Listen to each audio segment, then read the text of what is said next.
Hi there, welcome back to my channel. Today in this video I will show you how to fix no sound problem in Redmi phone. If there is no sound when the phone call comes, or if there is no sound while playing the audio, or if there is no sound while playing the video, then follow my video instructions. First go to phone settings.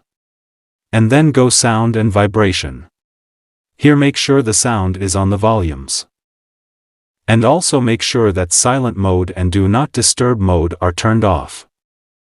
This type of problem is understandable to everyone. Usually it may not be because of this, but you will still be sure. After confirmation, go to About Phone, and make sure the phone has any updates. If there is an update, update it, and no sound problem will be fixed automatically.